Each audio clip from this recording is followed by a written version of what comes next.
Rajat reaches a temple and seeing a devotee climbing temple steps on his knees questions another devotee who explains that one's wish would be fulfilled by God if they do so.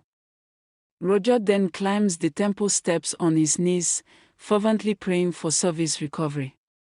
His knees begin to bleed, but memories of Savi's unwavering support keep him determined. Reaching the temple, he prays to God and takes a sacred thread for Savi. At the hospital, he asks the nurse to tie the sacred thread on Savi.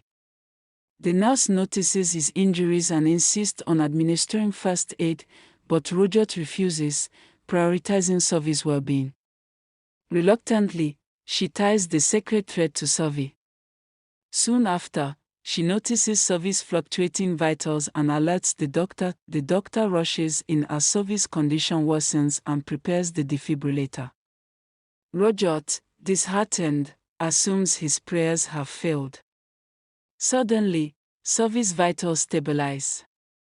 The doctor calls it a miracle and confirms Savi is fine but must remain under observation. Rajat and the family breathe a sigh of relief. Sai arrives at the hospital and refuses to leave Savi's side.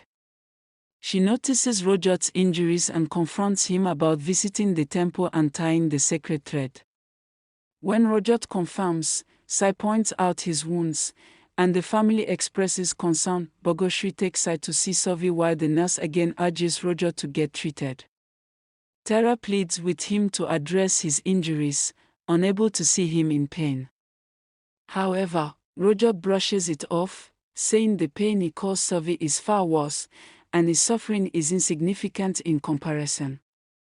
Shantanu observes Rajat's quiet redemption. Later, the doctor informs the family that Savi has regained consciousness, and they can meet her.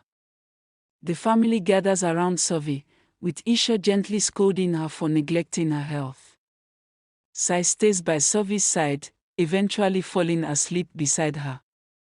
Meanwhile, Memi hands Shantanu several medical files, unable to locate Savi's specific one. Shantanu asks Rajat to assist. As Rajat reviews the records, he discovers Savi was shot in the past. Shocked, he questions Shantanu, who reveals Savi's tragic story, the heartbreak of losing her love, Ishan, and the struggles she faced afterward. Shantanu reflects that love seems elusive in her destiny. Guilt-ridden, Rajat regrets his actions, lamenting that Savi never shared her dream of becoming an IAS officer with him.